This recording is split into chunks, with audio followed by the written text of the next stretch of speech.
Hi everybody, I hope you are doing well. Today we'll talk about how to fix or how to solve the problem of quality on Temu. We click on settings. Here we click on apps, default apps, app settings.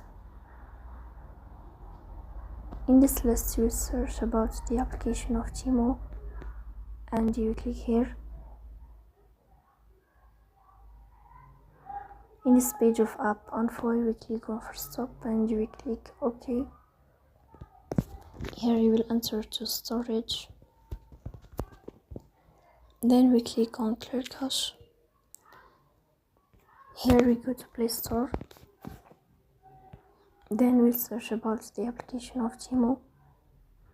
And here you will update your app. So please don't forget to support us by like and subscribe.